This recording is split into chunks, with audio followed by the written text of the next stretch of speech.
Assalamualaikum warahmatullahi wabarakatuh.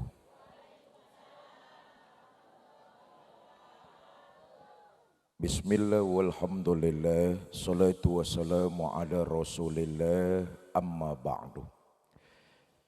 Yang mulia para ulama, para kiai, para asatiz dan asatizah, yang saya hormati para tokoh masyarakat, hadir di tengah-tengah kita Ibu Kades,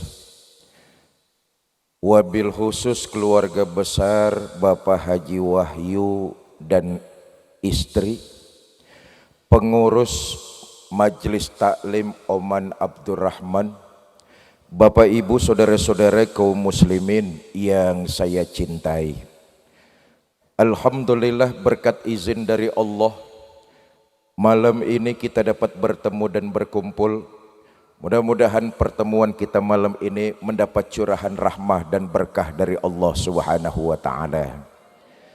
Mudah-mudahan yang kehujanan pahalanya lebih besar dari yang tidak kehujanan.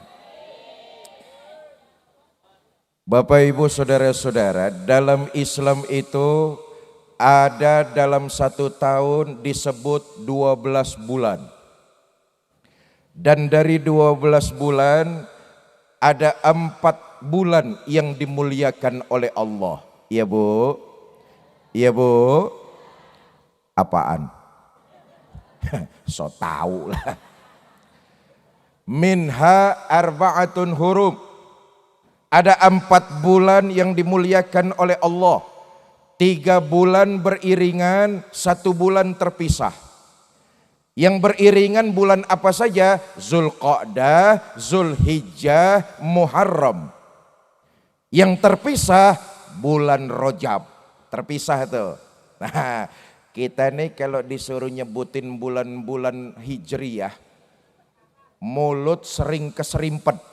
Nah, keserimpet bahasa Pemalangnya apa keserimpet? Hah? Kecelitut. Celitut ya. Kita nih kalau disuruh nyebutin bulan-bulan Hijriyah, kecelitut seringnya nih. Tapi kalau disuruh nyebutin bulan-bulan Masehi, gacor. Gacor apa gacor? Apal. Nih, anak-anak kita nih yang kecil-kecil kayak begini, coba suruh nyebutin bulan-bulan Masehi, hafal di luar kepala. Januari, Februari, Maret, sampai Desember, hafal di luar kepala. Betul apa tidak? Coba suruh nyebutin bulan-bulan Hijriyah. Dimulai dari Muharram, Safar, Rabiul Awal, Rabiul Tsani, Jumadil Ula, Jumadil Akhir, Rajab, Sa'ban, Ramadan, Syawal, Zulqa'dah, Zulhijjah. Jangankan anaknya, bapak moyangnya nggak bakalan hafal itu. Betul apa tidak? Bapak Ibu, saudara-saudara, di bulan Rajab ada satu peristiwa yang luar biasa. Kenapa? Nabi di Isra dan Mi'rajkan oleh Allah Subhanahu. Nah, saya pengen ngomong begini. Bapak Ibu saudara-saudara, seluruh peristiwa di alam ini prosesnya melalui 2 hal. Ada yang disebut kauniyah, ada yang disebut ilahiyah. Seluruh peristiwa alam terjadi prosesnya karena 2. Pertama, kauniyah. Apa proses kauniyah? Peristiwa yang bisa dicerna pakai otak manusia. Ini pasti ada sebab, ada akibat. Hukum kausalite. Ada sebab, pasti ada akibat. Bisa dicerna pakai otak. Contoh, siapa rajin belajar, dia akan pandai. Ini kauniyah nih. Rajin belajar sebab, pandai akibat. Prosesnya kauniyah, bisa dicerna pakai otak manusia. Contoh lagi nih, contoh. Siapa rajin menabung, dia punya duit. Rajin menabung sebab, punya duit akibat. Peristiwa ini gampang dicerna pakai otak. Jelas apa tidak? Jelas apa tidak? Kalau ada anak kecil kayak begini nih, otak kita ngomong. Nih ada anak kecil nih, pasti ada ibu, ada bapak. Betul apa tidak? Hasil kerjasama yang baik antara ibu dan bapak, ada anak. Betul? Nah, peristiwa itu disebut prosesnya kauniyah, bisa dicerna pakai otak. Tapi ada yang kedua, saudara. Enggak semua peristiwa di alam ini bisa dicerna pakai otak. Kenapa? Ada proses ilahiyah. Apa itu ilahiyah? Kemauan Allah. Kalau Allah yang mau, enggak bisa dicerna pakai otak. Kalau Allah yang mau, segalanya serba mudah, enggak ada yang susah. Iza arada say'an ayyaqula lahu.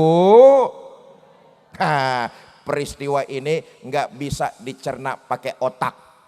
Hei, hei. Contoh nih, contoh. Saudara, api itu sifatnya panas. Betul apa tidak? Tapi buat Allah api itu netral. Netral bagaimana? Ya terserah maunya Allah. Kalau Allah mau api panas ya panas. Kalau Allah mau api dingin ya dingin. Panas dan dinginnya api bukan untuk Allah. Tapi untuk kita para makhluk. Jelas? Quran memberikan kita informasi. Ketika Nabi Ibrahim dilemparkan ke dalam kobaran api. Allah memerintahkan kepada api. Quran mencatat, ya naru kuni bardan wasalaman ala Ibrahim. Hai api, dinginlah kamu, selamatkan Nabi Ibrahim. Walhasil Nabi Ibrahim keluar dari kobaran api, sekujur badan, sedikit pun nggak kebakar dengan api. Kenapa?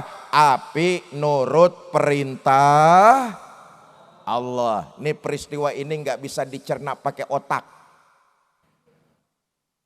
Jangan-jangan Nabi Ibrahim nggak kebakar gara-gara ngamalin ayat yang tadi kali.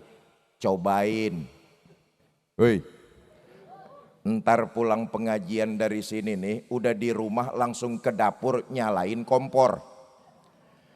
Baca ayat ini 3 kali. Ya naru kuni bardan wasalaman ala Ibrahim. Nangkring di atas kompor, insya Allah gosong. Peristiwa yang prosesnya ilahiyah, nggak bisa dicerna pakai otak. Kalau Allah yang mau, nggak ada yang susah. Kalau Allah yang mau, segalanya serba mudah. Contoh lagi nih, contoh. Saudara, sepanjang sejarah yang kita baca, Siti Maryam nggak pernah punya suami. Betul apa tidak?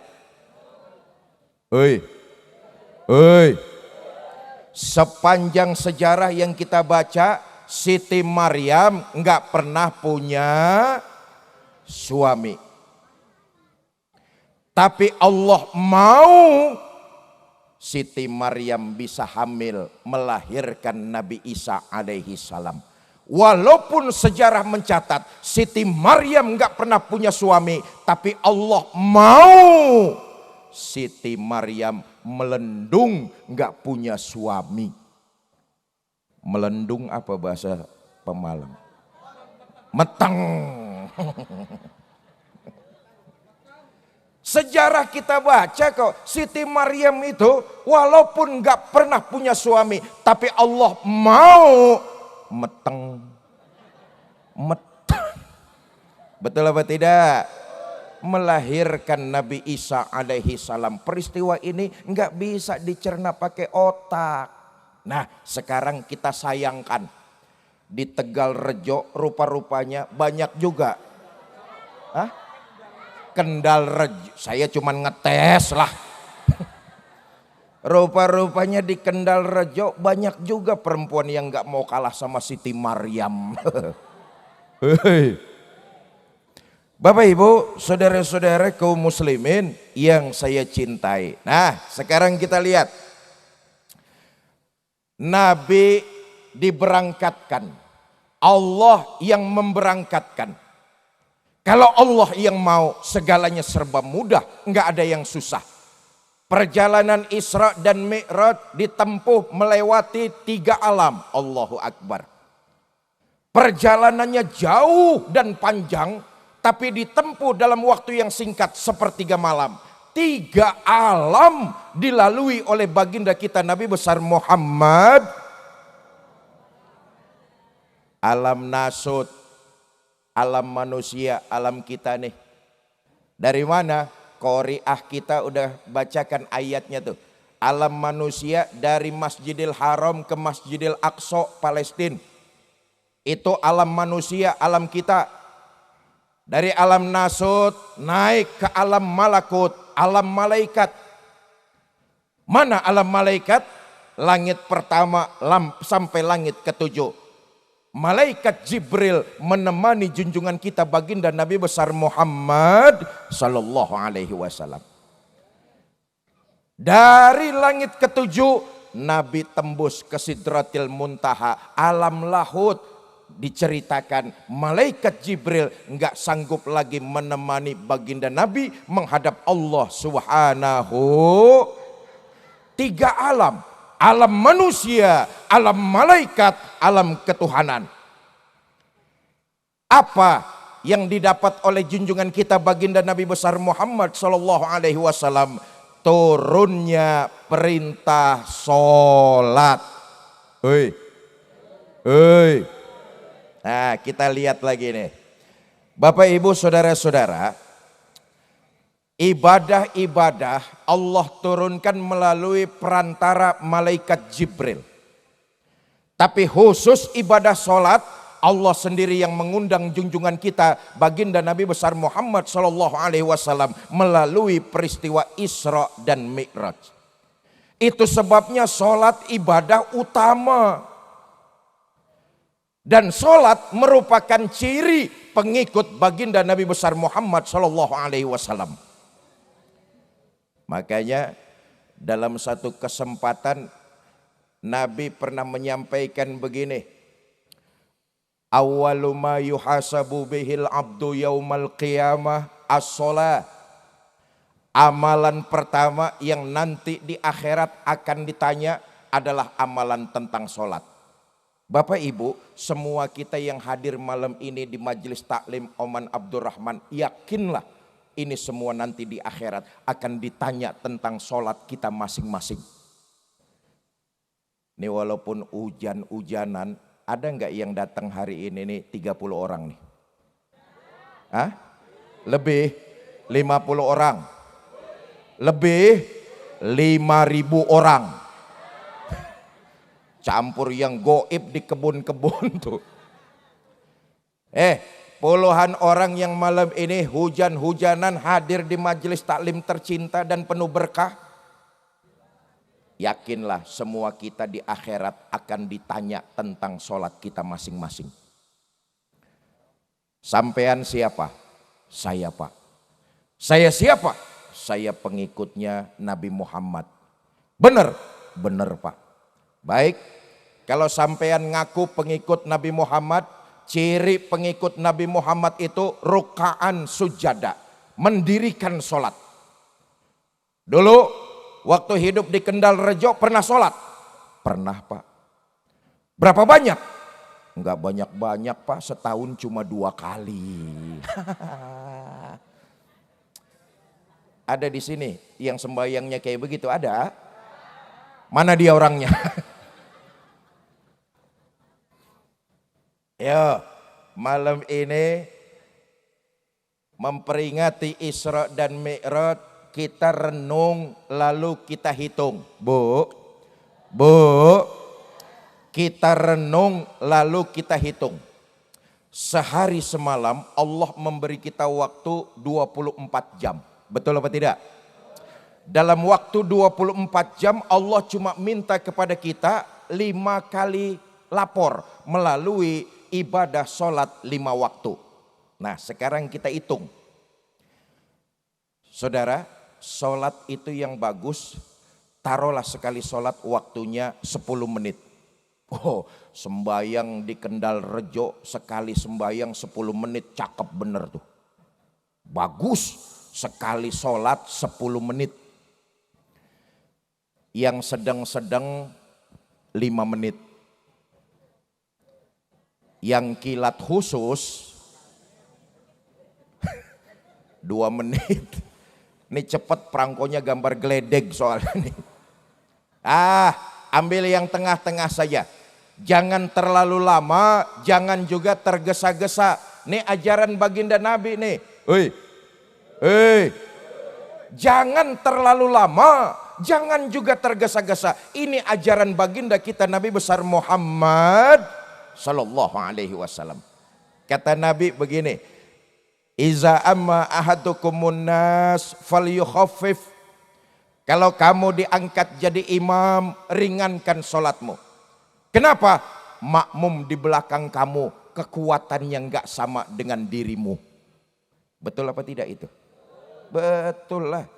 Ada orang tua renta ikut sholat berjamaah jadi makmum. Kalau berdiri terlalu lama dengkulnya gemeteran.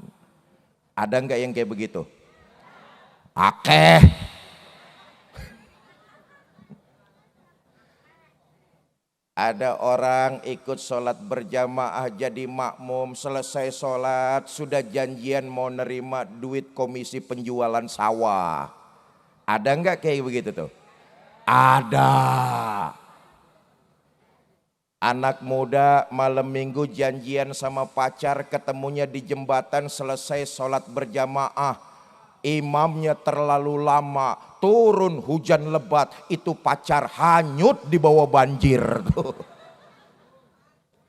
Karena itu jangan terlalu lama, jangan juga tergesa-gesa, yang tengah-tengah saja. Nah, kita ambil sekali sholat 5 menit. Kita hitung nih, orang Kendal Rejo, 5 kali 5 waktu kan cuma 25 menit. Betul apa tidak? Sisanya 23 jam 35 menit silakan kau gunakan untuk keperluanmu. Cuma 25 menit Allah minta kita lapor. Ini saja masih banyak di antara kita yang belum mengerjakannya.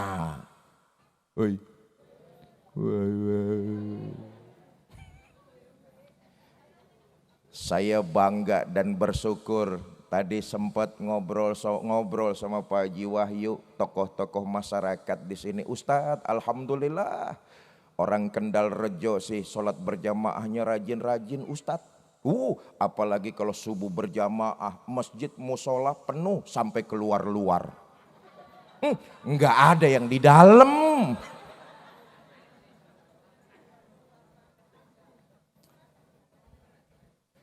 Nah, malam ini kita jangan terjebak kepada seremonialnya. Boleh jadi orang Kendal Rejo tiap tahun bikin Isra Mi'raj. Betul apa tidak? Ayo malam ini jangan terjebak kepada seremonialnya. Mulai malam ini kita muhasabah. Ini penting nih.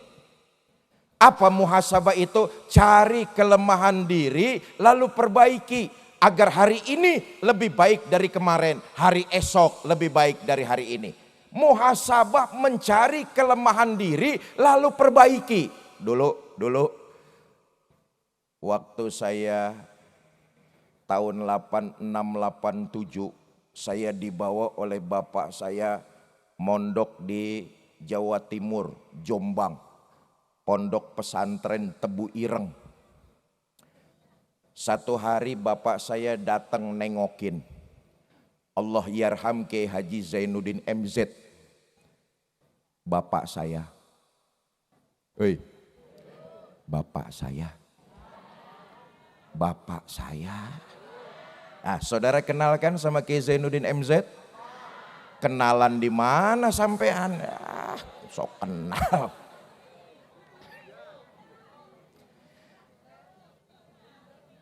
Kata bapak saya gini, Fikri, jadilah kamu manusia yang cerdas. Saya bilang, bagaimana caranya Pak? Muhasabah sering-sering. Cari kelemahan diri, kau perbaiki. Agar hari ini kau lebih baik dari hari kemarin. Hari esok kau lebih baik dari hari ini.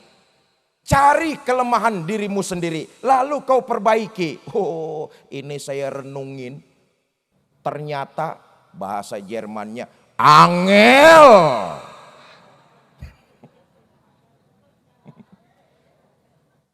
Saudara, nyari kelemahan diri itu susah. Yang enak tuh nyari kelemahan orang lain, nyari kesalahan, sebar luaskan di mana-mana. Betul apa tidak? Tapi begitulah, jadilah manusia yang beruntung, manusia yang cerdas. Koreksi, cari kelemahan diri. Malam ini nih, apa yang ingin saya sampaikan? Ini muhasabah nih. Boleh jadi orang Kendal Rejo tiap tahun bikin Isra Mi'raj, tiap tahun bikin maulid. Maka malam ini jangan cuma terjebak seremonialnya. Saudara, maaf ya, maaf. Ini realita dan fakta. Rupa-rupanya masih banyak di antara kita umat Islam. Dek, jangan ngobrol di situ sayang ya. Aja bribin, meneng. Berisik apa bahasa Pemalangnya berisiknya? Hah? Gemerah, gemerah. Nah, adik-adik kalau mau di depan aja gemerah. Nah, saya terusin nih. Sampai mana saya tadi ngomongnya? Gemerah lah. Bapak Ibu, ini fakta dan realita. Maaf ya, maaf. Selama ini banyak di antara kita umat Islam yang dalam mendirikan sholat cuma sekedar nggugurin kewajiban. Sejauh mana sholat membentuk kepribadian, kita malas koreksi, kita malas muhasabah, kita malas evaluasi. Akibatnya sholatnya rajin tapi maksiatnya tekun. Sholatnya merajin tapi nggak bisa meninggalkan perbuatan-perbuatan jahat. Sholatnya getol tapi lisannya nggak dijaga, sering nyakitin hati tetangga.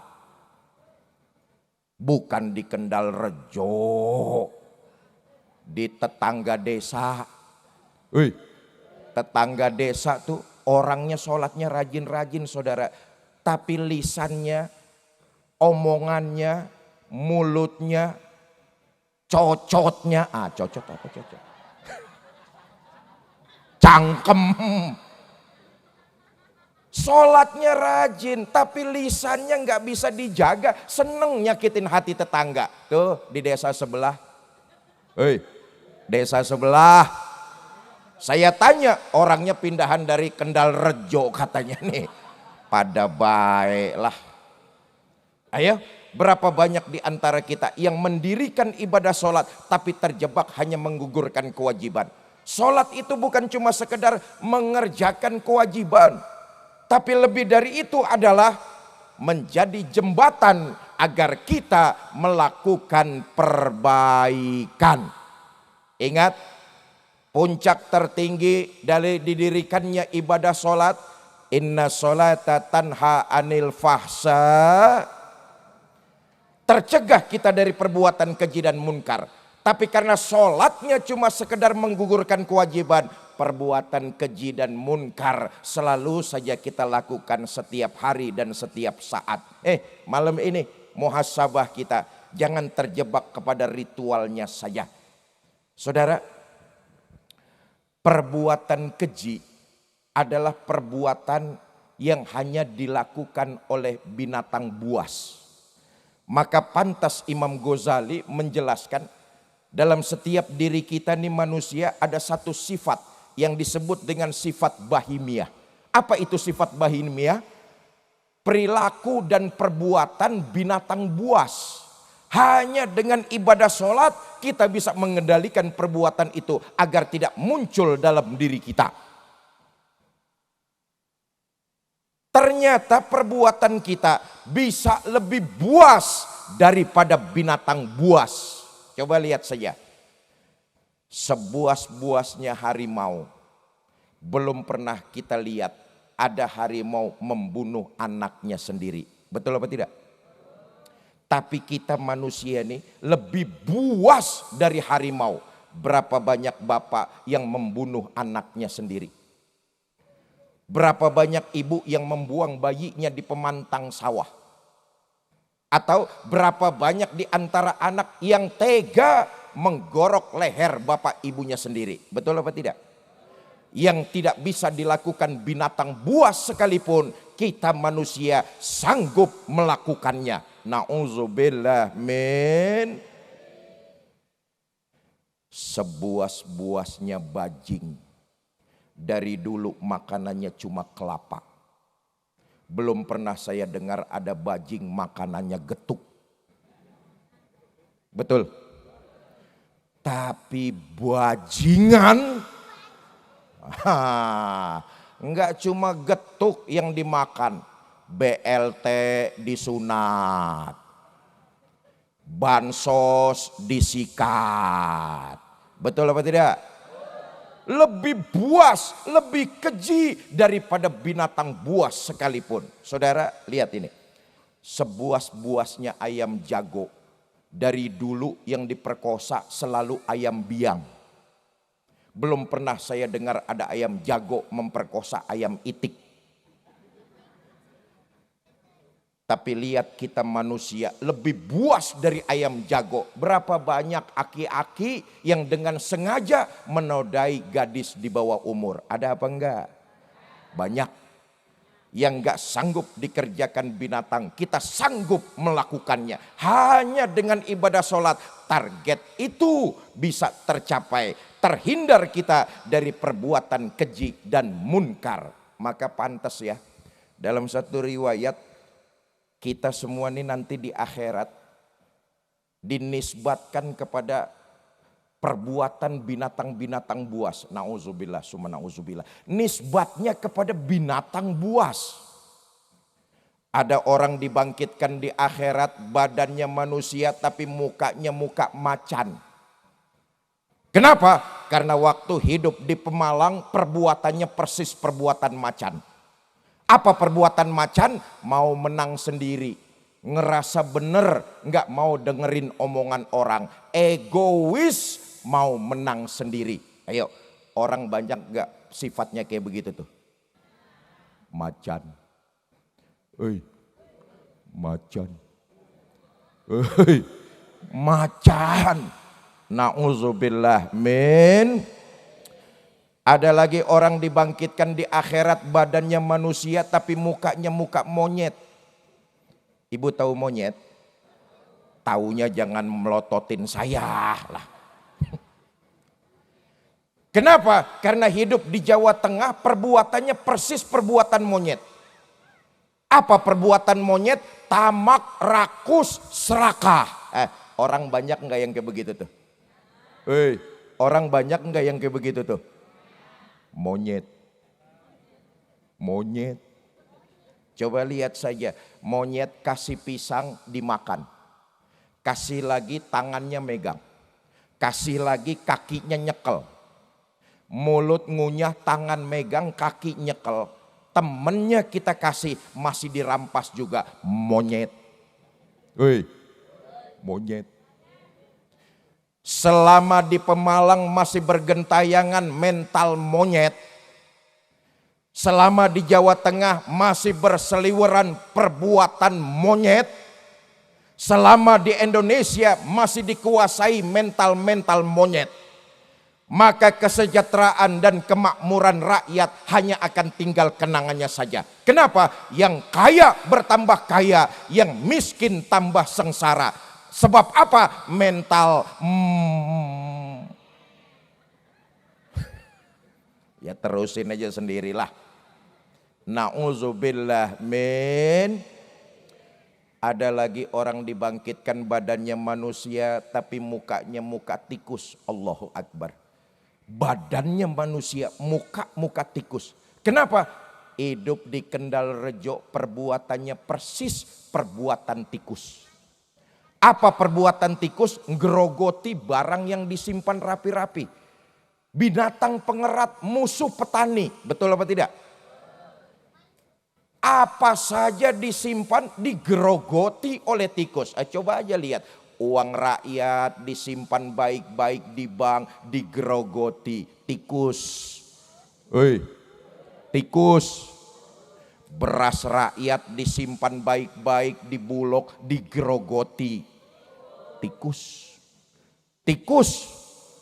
Suami nyimpen uang di bawah lipatan baju. Ayo ngaku lo. Hanya dengan ibadah sholat yang baik dan benar tercapai target, terhindar dari perbuatan keji dan munkar.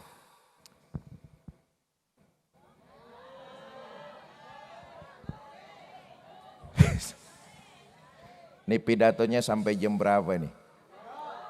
Hah? Jam 1. Sampean gak bayar aja nawar jam 1 sampai. Bapak Ibu, saudara-saudara, nah saya pengen menyampaikan begini. Orang yang sholatnya berhasil, dilakukan dengan baik dan benar, khusyuk, rukun syaratnya sempurna, maka dia akan muhasabah. Apa buktinya? Ketika ia selesai dari ibadah sholat, lalu kembali ke tengah-tengah masyarakat, dia jadi manusia yang paling bermanfaat. Apa sebab? Dengan ibadah sholat yang dia kerjakan, dia yakin betul bahwa satu hari nanti dia akan menghadap penciptanya, maka ia harus memperbanyak bekal dengan nilai-nilai kebaikan. Orang yang sholatnya berhasil tuh, dia akan meyakini satu saat pasti akan kembali kepada penciptanya. Nih, maaf, nih yang hadir semua malam ini nih, ini semua calon-calon jenazah nih. Betul apa tidak? Loh, sehari 5 waktu. Baskom makanan ya Pak ya. Kelihatannya sate itu. Sampai mana lagi saya ngomongnya tuh gara-gara sate lewat.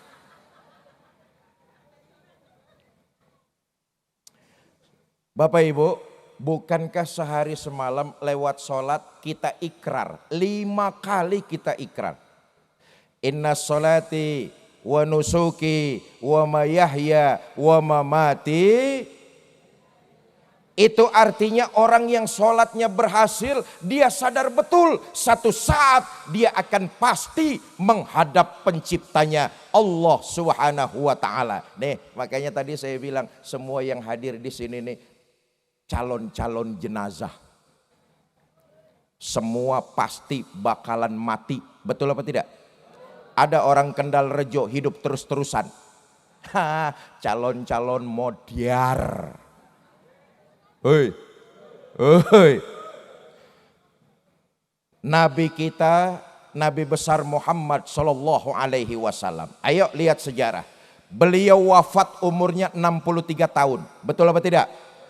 Kita nih pengikut umat Nabi Muhammad yang ngakunya sebagai umat Nabi Muhammad, yakinlah saudara, umur kita nggak bakalan jauh-jauh dari umur kanjeng Nabi. Nabi saja wafatnya umur 63, kita nggak bakalan jauh-jauh dari umur segitu. Makanya saya pesan yang hari ini umurnya sudah 55 tahun, 8 tahun lagi. 8 tahun lagi. Yang hari ini umurnya sudah 60 tahun, 3 tahun lagi. 3 tahun lagi. Yang malam ini umurnya 62 tahun 11 bulan. Sebulan maning tuh. Orang yang sholatnya berhasil, dia sadar betul dia akan menghadap kepada penciptanya. Maka selesai sholat, dia semangat dalam menebarkan nilai-nilai kebaikan. Malam ini saya dibuktikan oleh masyarakat Kendal Rejo. Nih, bukti sholatnya semua berhasil. Amin. Amin. Bukti sholatnya berhasil. Kenapa? Semangat dalam beribadah. Orang yang sholatnya nggak berhasil, datang ke pengajian hujan-hujanan, males. Males. Betul apa tidak? Tapi yang sholatnya berhasil, dia nggak peduli. Jangankan hujan air, jangankan hujan batu. Kalau untuk agama, hujan peluru siap akan saya hadang. Itu orang yang sholatnya berhasil.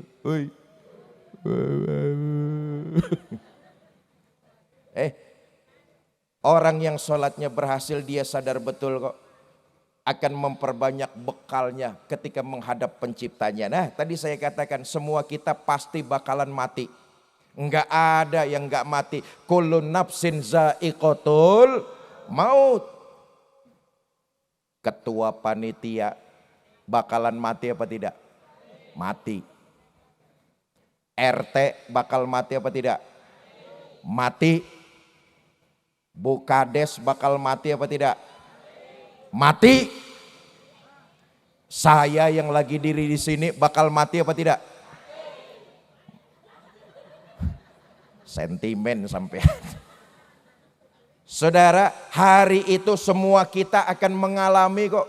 Malaikat maut akan datang menjemput. Kekuatan bagaimanapun besarnya enggak sanggup menghadang lajunya malaikat maut. Sayyidina Ali bin Abi Thalib karamallahu wajhah, beliau pernah berpesan, malaikat maut di depan, umur kita di belakang. Bukan hitungan detik, saat itu lebih cepat dari detik. Tiap saat umur kita maju, malaikat maut maju. Pasti akan bertemu di tengah. Begitu sudah waktunya, dia akan datang mencabut ruh kita. Terbujur kakulah jasad kita. Allahu Akbar. Makanya mati menurut Imam Qurtubi, terpisahnya ruh dengan jasad. Ruh kalau sudah meninggalkan jasad, maka jasad ini seonggok bangkai yang sudah tidak lagi punya manfaat. Lihat saja. Dicabut ruh kita, terbujur kaku badan kita. Kewajiban yang hidup ngurusin jasad kita. Betul apa tidak? Walaupun kita sudah besar, hari itu karena ruh sudah meninggalkan jasad kita, kita diperlakukan sangat istimewa. Hari itu kita nggak boleh mandi sendirian. Akan ada petugas yang memandikan jasad kita. Betul apa tidak? Setelah dimandikan, dibungkus. Mau ke masjid sendirian nggak boleh. Akan ada yang nganterin ke masjid. Betul? Selesai disolatkan jasad kita di masjid, dimasukkan jasad kita ke dalam kendaraan yang paling serem. Namanya katil. Apa bahasa Pemalangnya? Katil. Saudara, ini kendaraan yang paling serem. Siapa yang naik kendaraan ini pasti mati. Belum pernah ada yang gagal. Betul apa tidak? Selesai disolatkan di masjid, diangkat keranda katil yang dalamnya jasad kita tuh. Diangkat. Bismillah wa ala millati rasulillah.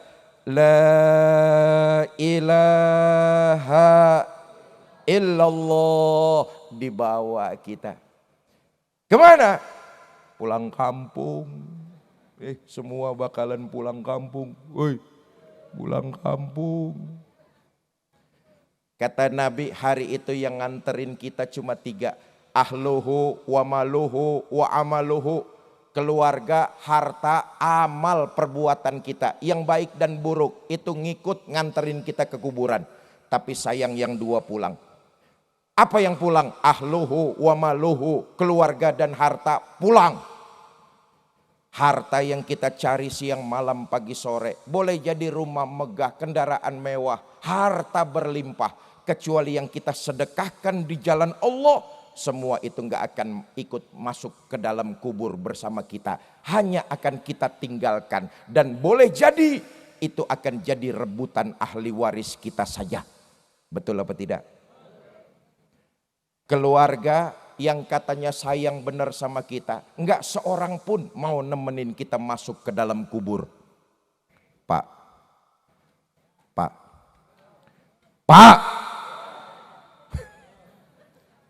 ini pasti akan terjadi. Cobalah nanti, kalau bapak-bapak meninggal duluan, jangan mengharap istri mau nemani masuk ke dalam. Coba lihat nanti Pak, dimasukkan jasad kita ke dalam kubur, ditutup dengan papan, diuruk sama tanah, paling istri cuma berdiri di pinggiran kuburan kita, berlinang air mata sambil berkata, "Mas, sampai sini saja saya ngantar, mudah-mudahan sampean betah di dalam, nggak usah naik-naik lagi Mas." Bagaimanapun cintanya istri nggak bakalan mau nemani, betul apa tidak? Bu, sekarang kalau ibu-ibu mati duluan, begitupun sebaliknya, jangan mengharap suami mau nemani masuk ke dalam. Apa suami nggak sedih ditinggal mati istri? Ibu jangan salah sangka. Kami ini para suami, apabila ditinggal mati istri, tentulah kami bersedih. Kenapa?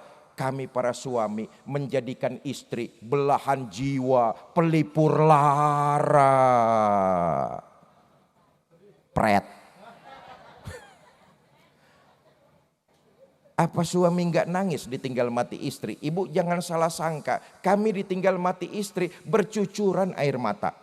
Mata yang kanan, mata yang kiri melotot nyari mana gantinya ini.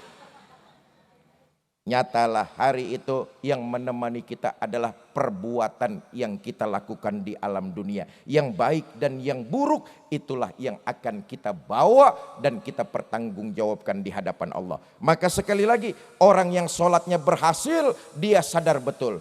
Indikasinya terlihat selesai melaksanakan ibadah sholat, kembali ke tengah-tengah masyarakat, dia semangat menebarkan nilai-nilai yang bermanfaat.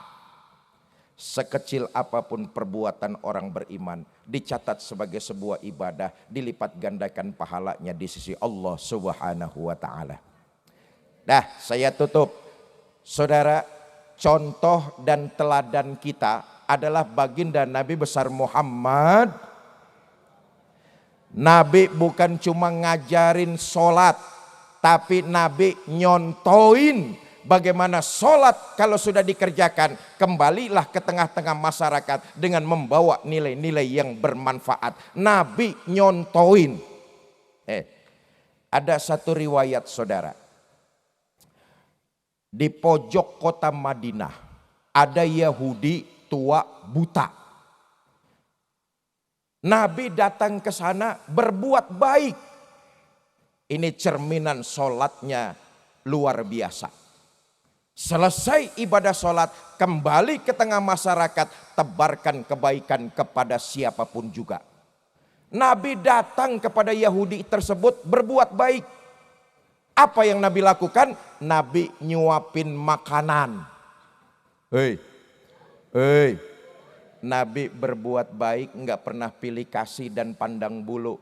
Beda sama kita, maaf. Kita sholatnya rajin. Tapi kalau mau berbuat baik sering pilih kasih dan pandang bulu.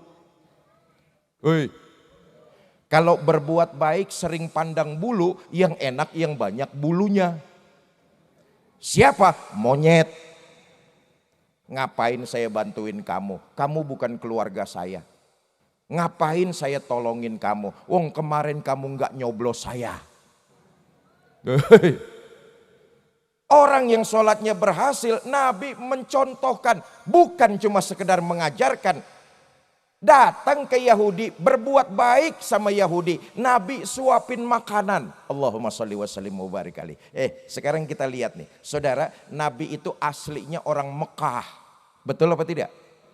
Ini orang asli orang Madinah. Desanya nggak sama, daerahnya berbeda.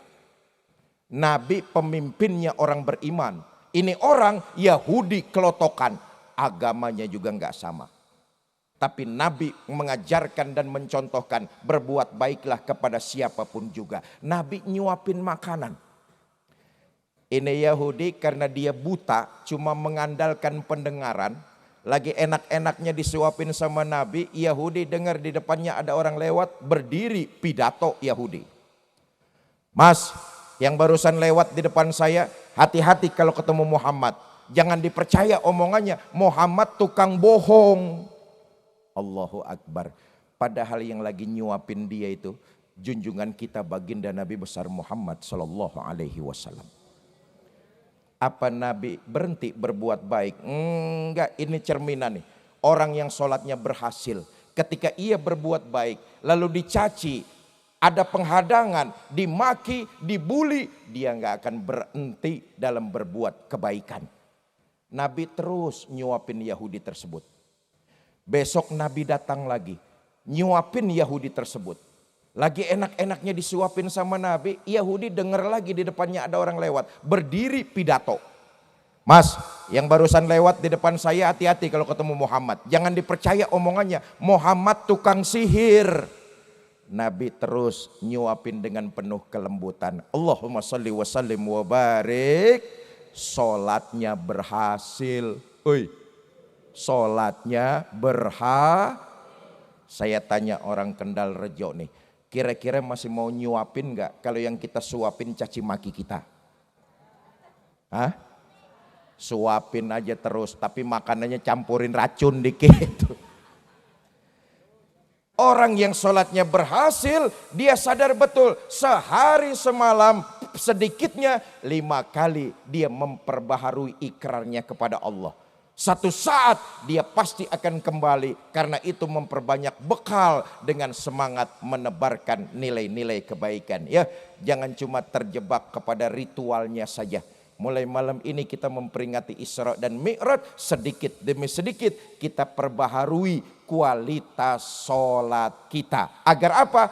Tercapai tujuan dari sholat, terhindar kita dari perbuatan keji dan munkar. Mari sama-sama kita baca suratul Fatihah. Mudah-mudahan kita semua yang hadir di sini Allah panjangkan umur dalam taat kepadanya. Allah berikan kita rumah tangga sakinah, mawadah dan rahmah. Allah karuniakan kita keturunan soleh dan soleha. Allah wafatkan kita dalam kondisi husnul khatimah. Yang kedua, Fatihah ini buat keluarga besar Bapak Haji Wahyu. Mudah-mudahan Allah berikan keberkahan, Allah mudahkan dalam segala urusan, Allah karuniakan anak keturunan yang soleh dan soleha. Bitilkal niyah Al-Fatihah. A'udzubillahi minasyaitonirrajim. Bismillahirrahmanirrahim. Alhamdulillahirabbil alamin. Arrahmanirrahim. Maliki yaumiddin. Iyyaka na'budu wa iyyaka nasta'in. Ihdinas siratal mustaqim. Siratal ladzina an'amta 'alaihim ghairil maghdubi 'alaihim waladdallin.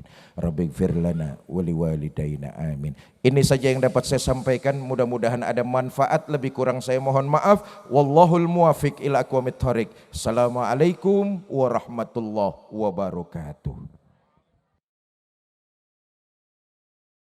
Bu, jangan dulu beranjak sebelum pembacaan doa. Astaghfirullahalazim, astaghfirullahalazim, astaghfirullahalazim. A'udzubillahi minasyaitonirrajim. Bismillahirrahmanirrahim. Alhamdulillahi rabbil alamin. Allahumma salli wa sallim wa barik ala sayyidina Muhammad wa ala alihi wa sahbihi ajma'in. Allahumma ya muyassir kulli asir, yassir alaina kulla asir, fatafsirul asir alaika yasir. Allahumma ma la yahtaju ilal bayani wa tafsir, hajatuna ilaika kathir, wa anta alimun biha wa basir. Allahumma aslih man fi salahihi salahul muslimin, wahlik man fi halakihi salahul muslimin. Afdalu ma qultuhu ana wa nabiyyuna min qabli, la ilaha illallah,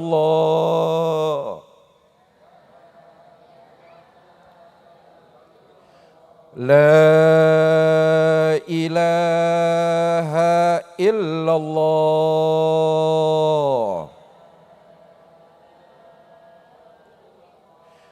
Muhammadur Rasulullah.